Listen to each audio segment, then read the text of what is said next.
This is Luis Elizondo, and you are listening to That UFO Podcast.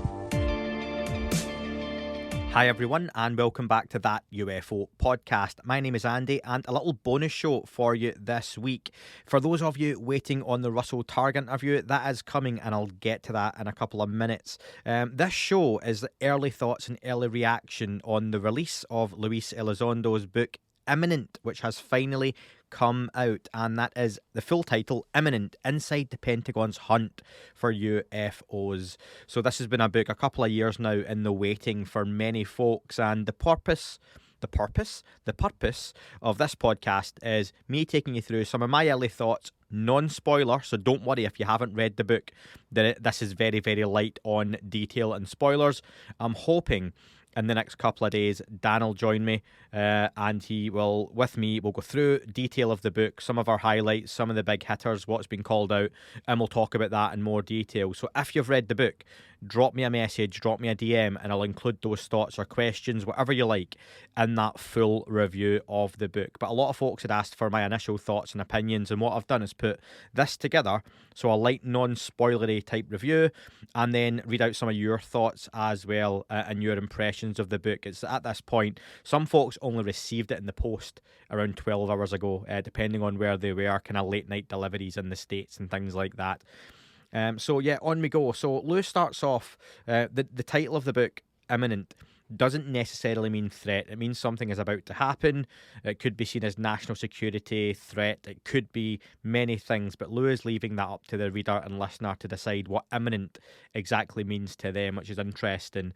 Chris Mellon done the foreword for this. If I've been going through, interestingly, the audiobook version and the hard copy, depending on, I've been working and busy the last day or so, but I've been jumping between those depending on what I'm doing.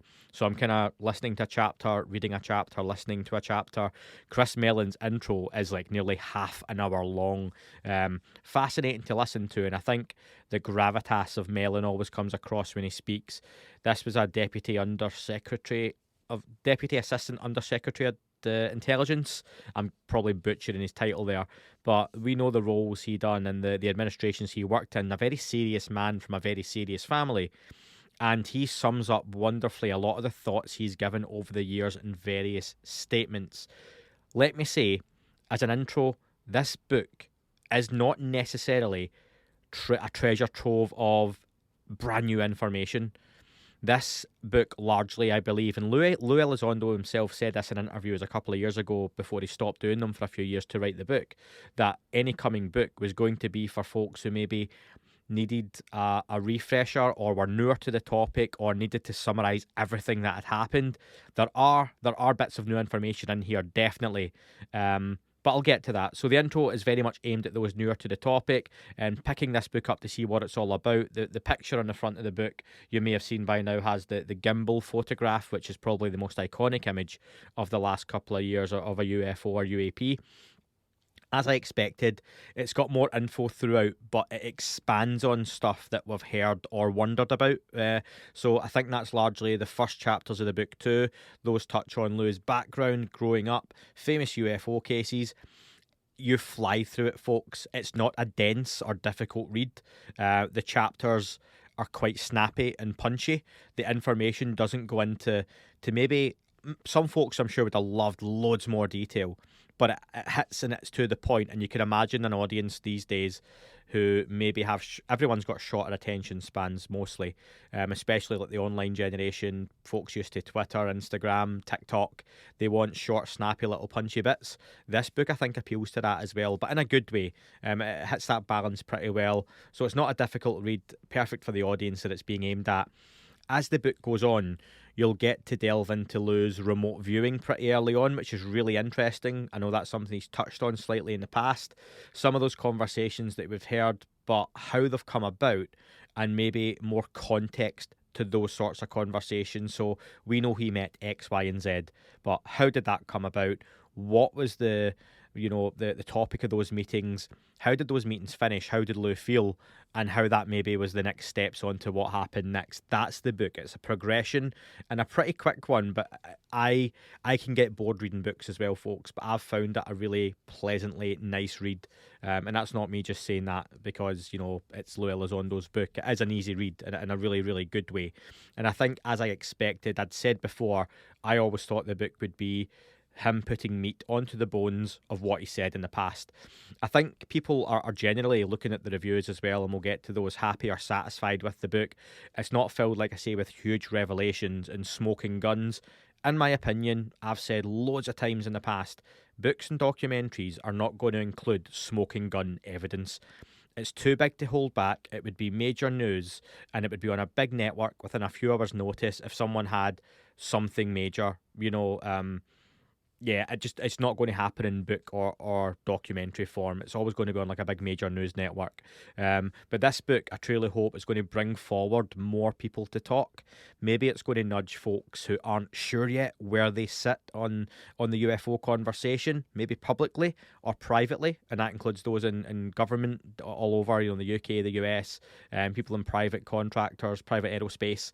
I'd like to think perhaps it'll encourage politicians who are unsure on the whole UFO topic to get involved. Maybe just go ask folks in the know for 5 minutes of their time, senators, congressmen and women, to walk down the halls of power and just approach a friend they know and say, look, you're involved in this UFO, this UAP thing.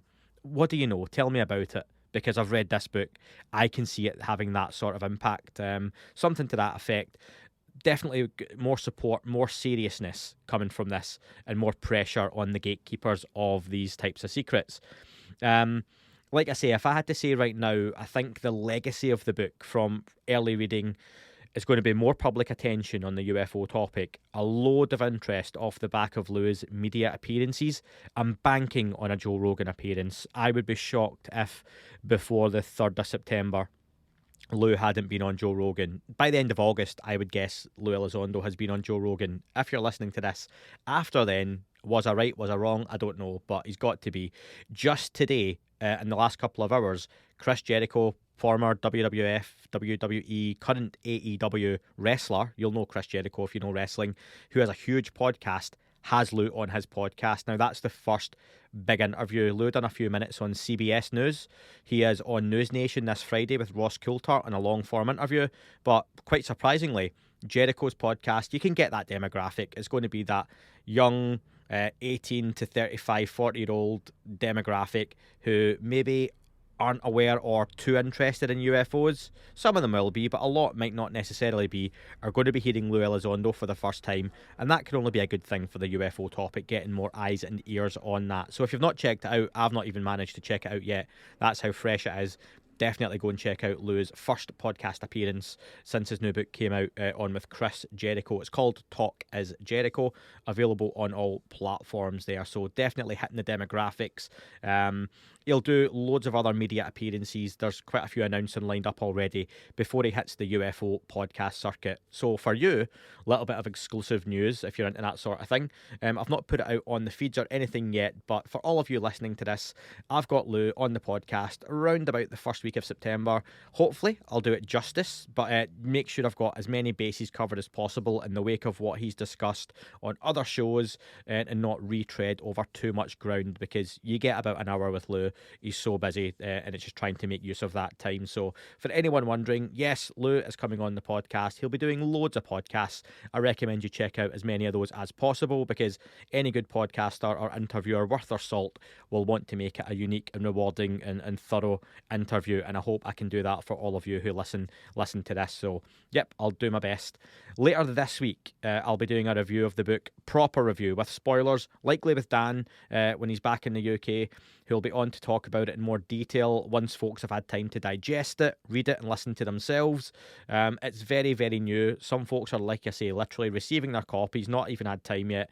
It is on Audible as well, folks, and Spotify now, depending on what Spotify account you've got, you can access it for free on there on audiobook form.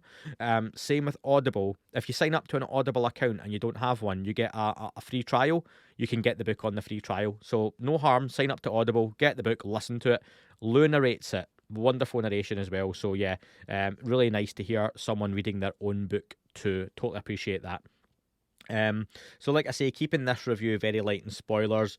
I think it's been really good timing though, as within those remote viewing conversations early on, Lou mentions the CIA's Stargate program, which was run by Hal Puthoff and Russell Targ in the 70s. I had Russell on a few days ago, like I mentioned at the beginning of this pod, for an interview. Now that's been edited and ready to go. I just wanted to hold it back until Lou's book was out and it wouldn't get lost in the shuffle. Sounds like that and seems like that's been good timing, because at the start of the book, Lou mentions Russell Targ. So Russell is almost 90 years old now, a legendary figure in the remote viewing world, and he gave me almost 2 hours of his time, so I'm incredibly grateful to that. And you'll hear a lot of Russell's history, but his thoughts on the remote viewing world, which may not necessarily be directly UFO related, but as you'll see, and as apparent from Lou's book, definitely has connotations for the world of UFOs and UAP. So definitely be checking that one out in the next kind of day or so. I'll get that one out for everybody. It's nearly 2 hours, so it'll probably be in 2 parts for those on the free feeds. And of course, if you want to sign up and support me in the pod, you know how to do that by now. Apple, Patreon, Spotify Premium, all that kind of stuff. Then you will get the full interview. No ads, no sponsors, all that kind of stuff. Interesting, just before I get to some listener thoughts though, the documentary that has long been discussed and rumoured. We know James Fox has the programme coming out soon. I say soon, it's probably going to be early next year. I'm guessing it's literally just been put together and finished, and James Fox is working on distribution for that. There has been a second documentary rumoured, and people have hinted it's the Bob Lazar one, it's the George Knapp one, it's the Barack Obama documentary on Betty and Barney Hill that's in production. It's not. We can now see that it's confirmed. It's actually through Dan Farah. Dan Farah was a producer, I believe, on Spielberg's Ready Player One movie. Dan Farah is a big Hollywood agent, media guy. Sorry if I'm getting that wrong, but he's basically been Lou's media guy for this book project, and that was all announced back when the book was initially announced via press release. Dan Farah is producing this documentary. Lou has confirmed he is involved in it, and many folks, and this is the one I believe Fravor was talking about, David Fravor, a while back, it's going to be game-changing according to them. We're rumoured to have whistleblowers involved, so we could really have some massive documentaries following up off the back of this book as well, between that one and the James Fox one, and George Knapp's working on one as well. So lots of great stuff coming over the next few months, which is really, really interesting. And then to get to some of your listener thoughts, thank you to everyone who sent stuff in. Apologies if I've not got to some of them, because I was going to record this last night on the day of book release, and I had so many still coming in from you. I've waited till today. I'll read through your thoughts on the book, and I'll keep some for when Dan comes on later in the week for that proper full book review. So thank you. Like I say, if you do have anything you want to say, get in touch, questions, thoughts, opinions, email ufouapam@gmail.com. Ideally, because that's the best way. I find all that stuff from you. Sorry if I miss your messages, and I'll include those in the full review. So, on to the thoughts from all of you who have read the book. Some of you are partway through it, some of you have read it. Maybe a couple of you haven't read it or won't be reading it, but I'm not going to hide from those, because it's everyone's opinion is very fair and valid. So, Agent Black said, "The foreword by Chris Mellon is incredible. It's like a chapter in itself, and it weighed in at around 26 minutes of the audiobook. I've just finished chapter 3 and looking forward to chapter 4 on my way home from work. After being so coy about the woo element of the phenomena over the last few years, I'm surprised Lou got into Stargate and remote viewing so early in the book. P.S. I'm finally glad to hear the plural of UAP as UAP and not UAPs." Yeah, so thanks, Nick, on that one. Yeah, the really interesting that the book hits pretty hard, pretty quick with the remote viewing stuff, like you've mentioned, and I've mentioned, which is one of the slight spoilery things, but Lou goes into lots of detail on that, which is really, really cool to read. It's a fascinating topic, so please check out if you haven't. I've done multiple interviews with folks in the past on remote viewing. It is the one real sidebar I'll take from the UFO topic, even though there is a connection there to do on the podcast. So yeah, thank you for that. Javier says, "I'm halfway through." It might be Javier, it's Xavier, I think. Either way, one of you, you'll know, Professor X. I'm surprised at what a breeze it is to read. He's succinct and engaging. As most of us are steeped in the subject, the book might be lighter on deep knowledge than some would expect, but his matter-of-fact proclamations on many subjects or stories really scream disclosure to me. Yeah, I echo those sentiments, like I said before. I don't think it's revelatory, as some maybe hoped or expected. I certainly didn't, and that's not a me being big-headed, I told you so. I just thought a lot of what Lewis said is out there already, and he's just added some more fuel to the fire, or meat on the bones, like I said, to the conversation here. So yeah, wonderful stuff. I agree with you on that. Tim said, it's a good read. I'm still digesting it, and I'll probably go back over it a few times. But what I'm getting is, Luis is a good man, has worked with good people, numerous crashes have been recovered, confirmation of Roswell and others. The Defence Administration doesn't work and doesn't feel it has to be accountable, and there really is enough information out there now to blow the lid off things if only it was presented seriously and fairly. And that's a really good point at the end Tim's making, that I think in any of this whole subject, UFOs, even look at the Nazca Mummy stuff, which we'll no doubt be back to, and I'll be back to in the next few weeks at some point. Just Lou's book's taking up a lot of the bandwidth at the minute of the conversation, and understandably and rightly so. The presentation of any information can be incredibly important. Folks have came forward and whistleblown in a way in the past, but very few had the impact David Grush did, and I think that's testament to how David Grush approached that and the way it was handled by the folks who were involved with it too. So definitely I agree with that. I've said that phrase before, optics in this topic are incredibly important. Midway says, truth, fantasy, disinformation, narcissism, counterintelligence, who knows? I've read, brackets, listened to it. My gut feeling is a mix of all of the above and ultimately a waste of time. You may feel differently. That's my review. Fair opinion. All opinions totally relevant. And like I say, I'm not going to hide away from folks who didn't enjoy it. That's not the real world. And like I said, there's always going to be folks with this book. And you can see that if you just take a stroll through the UFO X or Twitter timeline. There are folks who love it, folks who hate it, folks in the middle, undecided, and there's those who are going to jump on it and tear it to pieces straight away. And the usual suspects, I imagine, barely read the book before they'd done that. But let's be fair, conversely, there are folks who are always going to say it was the greatest thing in the world before they even read it too. So you've got to be fair and cover it. I personally have really enjoyed what I've read and listened to, and I'm finishing it off completely today.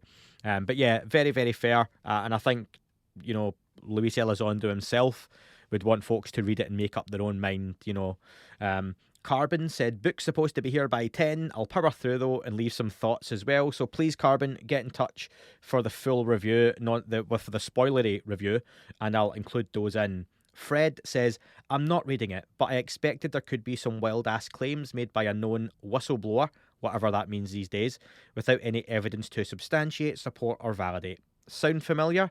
I guess it's the life we lead today in this community, but it's wearing thin. Honestly, if I hadn't had my own experience with a UFO several years ago, I think I would find it incredibly difficult to stay connected with this subject matter. But of course, I'm also ADD, so there is that. Fred, greatly appreciate that. And I think for me, I've said before, and this is the way I look at the subject, that if Lou Elizondo, David Grush, Chris Mellon, Tom DeLonge, all the players that folks would maybe associate with that team as such, turned out they were lying, it was all a grift, blah, blah, blah, blah, blah, whatever that may constitute, it wouldn't put me off the UFO topic. I'd be disappointed, but having had my own sighting, pretty, incredible one as a kid, that doesn't change my mind. And hearing and speaking to so many other normal folks like me who have had incredible sightings and experiences, that's the UFO topic. Lou Elizondo, Chris Mellon, Stephen Greer, Bob Lazar, George Knapp, no one individual or group of these own or control the UFO topic or the narrative. As much as right now, at this precise moment, Luis Elizondo, his book, he is once again spearheading a large part of the movement for many people. The UFO topic's bigger than that and always kind of will be. So we can only hope that this moment we have, I suppose if you want to call it that, is one that is positive and we get a lot of progress from a political and official point of view. And again, for me, if this just gets more people on our UFO bandwagon, wonderful. Whether or not they choose to listen to this podcast, I don't know. But going and listening to others, going and buying other people's books, signing up to blogs, articles, joining people's Twitter, Instagram accounts, great. It's eyes and ears, and it's fresh opinion, and it's new opinion on an old topic that just doesn't go away, because it can't, because there's something to this. There's a huge element to this that is going to be world changing if and when indeed that comes out. I'll get off my high horse now, folks. Chris says, I'm halfway through and a very easy read. It's nice to hear Lou's voice again, even if it's only in my head. To me, he comes across as having honest intentions, candid while keeping true to his oaths. He seems to be putting a little more flesh on the bones of what he has said over the years. He has ideas and a viewpoint that need to be heard and taken into account, bearing in mind his position and experience. I'm enjoying reading the book too. Chris, you totally stole my meat on the bones, flesh on the bones thing there, but yeah, you're spot on. So I agree with that as well. Avi says, I'm expecting my copy today and I am kind of steering away from people talking about the book because I haven't had a chance to read it yet, but when I do, I'm going to read it fast so I can see what other people think. Well, hopefully this non-spoiler review has been good for you if you've listened to it before the book. Ansiskold, I hope I've pronounced that correctly, because I'm guessing that's sort of Scandinavian, and I may have got this wrong before. So many of you get in touch, which I love, by the way. It's incredible. It's the best thing about doing this podcast. And you tell me how to pronounce your names, and I totally forget. I've started listening to the audiobook. Very interesting. Yeah, I've loved the audiobook and the presentation as well. Teresa says, mine should be on the doorstep when I get home. Going to hunker down and read until my eyes fall out. Please get in touch, Teresa, for the full review, and we'll include your thoughts on that. Ross says, I'm normally chasing UFO stories, but being Irish, I too have to wait for my book to show up, so looks like I'll be avoiding anything UFO related until Amazon delivers the feckin' thing. So yeah, I can appreciate that, Ross, but spare a thought for listeners and folks involved in the topic out in Australia and New Zealand, and I'm not sure where else, but I believe they don't get the book until October. I think I saw Lou confirming to someone online, so that's unfortunate. I don't even know actually if the audiobook is available to them. I'm presuming it would be, and that wouldn't be geo-locked, but not that there's ways around these things. VPNs, cough cough. Echoes Info said, just started reading, wonderful. Anonymous user said, just got mine, can't wait to get stuck in. Last couple, folks. Russ Mack says, I've got it on audiobook, and with it being a work day, I've not had the chance yet. However, as a general point, too much focus has been put on congressional hearings. Yes, it's one avenue, but surely the evidence should be there for all to see. I often feel there's a comparison that can be made to climate issues. Those of us who have an interest in the UAP topic feel the evidence is so compelling to be life-changing. Similarly, those with a focus on the climate struggle to see why it is not on the top of everyone's agenda. Yes, Russ, that's fair. Climate, UFOs. Do you know what? I imagine Bigfoot, cryptos, all those other topics, and if you want to include even flat earthers, for example, in that, people have their own vices and own interests, and they will feel that should be the top of the agenda. It's difficult times for everyone, and for many, just putting food on the table and paying bills. God knows my gas and electric bill here in the UK is wild, even though that was meant to be going down, but hey-ho. It's not at the forefront of everyone's conversation. Just a few hours ago, I was on GB News here in the UK. It's one of the news channels. Sky News and BBC are the bigger ones, and then you've kind of got GB News just underneath, I suppose. And they had me on for a couple of minutes on a segment just before the hour talking about Luis Elizondo's book. So hopefully, one, I always represent the UFO community, whatever that may be, well, especially the listeners and viewers of this podcast. But yeah, they talked about the book. They have picked it up, and the two presenters, there was one male, one female, and the guy was pretty interested in the topic. He seemed to have a reasonable knowledge, to be fair, in the very short time we had. And the female presenting, she was lovely, and she mentioned she was very skeptical. She was very fair, but very respectful, which was wonderful. So hopefully that came across well in those couple of minutes. So that's at least touching the UK shores, and I think Lou in a couple of months' time will be in the UK for some media appearances, but maybe not for a little while while he kind of gets the US out of the way. So September's going to be a busy month for Lou, maybe October. We'll see what happens. MJ said, it's a good listen so far. He's laid things out in the route he has experienced, obviously, but added the incidents we've all known. Very heartfelt tale of him losing his mum. He manages to insert really mind-blowing information in an easy manner, i.e. biologics ended up in there with these craft, ended up in there, and you sit and listen and go, yeah, of course. Then you think, what the fuck did he just say that? So yeah, apologies for the swearing, folks. But yeah, I'm just reading that out. Josh says, first thoughts are, to use terminology, sobering. All the classic cases have become legend or confirmed. Lou has in passing confirmed some of the fiction in the Secret Machines books. I am entranced. My wife thinks I've lost the plot. Yeah, I've got a very understanding wife given what I do, speaking to you lot and everything that I've done over the last 4 and a bit years now. But yeah, even she sometimes, I think, just kind of rolls her eyes and looks up. Rob says, I've just finished a great read. Lou and all involved are heroes. Looking forward to discussing it more once folks have finished it too. Without spoilers, it was refreshing to read a clear and concise telling of events from Lou's perspective regarding his time at the Pentagon. I also enjoyed learning more about Lou as a man and his motivations. Last couple here, folks. Chris said, I'm halfway through. It's very easy to read. Do you know what? That was Chris that I've read before, so apologies. And Eli, or Ellie, said, I like the start of chapter 9 with Lou talking of imaginary intelligence, or imminent, like how it is in the title of the book. So there we go, folks. If you've listened to this so far, me doing these solo, I do enjoy. It's a little bit of work, but yeah, I hope you've enjoyed this non-spoiler review. My early thoughts on the book, some of the early reaction from you folks reading and listening to it online, and that online community as well. No doubt, as the week goes on, you're going to catch that Talk is Jericho podcast. He's on for 51 minutes, it looks like. You've got Ross Coulter's long-form interview on News Nation this Friday. I think it's 9/8. US time, Central, Eastern, Pacific.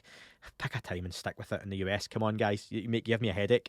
But it's one that's like 9/8 time, whatever that means in the US. So that'll no doubt light up social media on Friday night. Ross in the snippets has done a great, thorough job on that one too. And I know Ross and Luis Elizondo clearly have a good relationship. So they know what they're asking, they know what they're answering, and how to get the most out of that. And then, yeah, I would hope that in the coming days we've got that Joe Rogan podcast, maybe a Lex Friedman appearance, the big podcasts that get big audiences, that have people tuning in to hear about a wide range of topics. And then I look forward to the time when Lou is sitting down with myself and we're chatting about UFOs and Lou for that hour in the book and seeing what kind of impact that has been.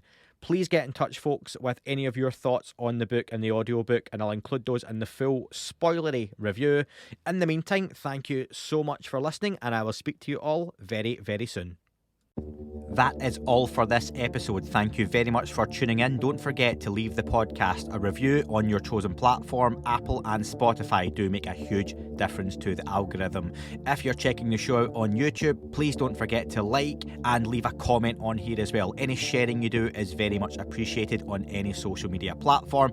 And finally, you can listen to shows ad-free and sponsor-free in their glorious full versions by subscribing for less than the price of a coffee on Apple, Spotify, just search That UFO Podcast Premium. YouTube, you can sign up and be a member, or you can do that through patreon.com. Thank you very much for listening, folks. It wasn't a tic-tac and not quite a saucer, more like a hubcap designed by Chaucer, a little baroque and quite steampunk, like Alice was playing bass for the Parliament of Folk. The little fucker hovered right outside of my window, and when I shoved out the screen, he made it an issue. I don't think he expected me to see his ass, but I'd had some champagne and smoked a little grass.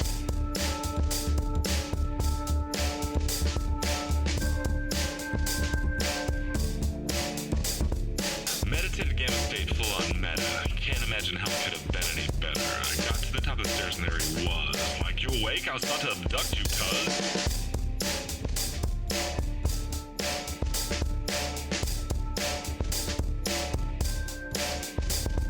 I jumped back and nearly kissed myself, and I climbed out the window after the elf, and I woke up in my bed and there was something on my head and everything was weird and everything was red. And I called up my boys, they thought this was noise, they thought it was a dream, they thought it was my toys, they thought it was my problems, and they think I should seek therapy, and I don't know what it is because it doesn't really scare me.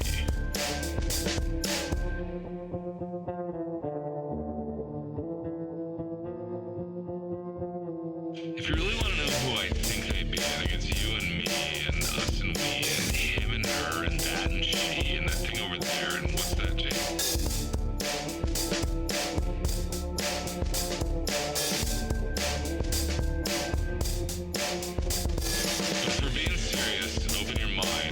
your heart, consider time, consider your space, consider your lies, consider your life, consider your eyes.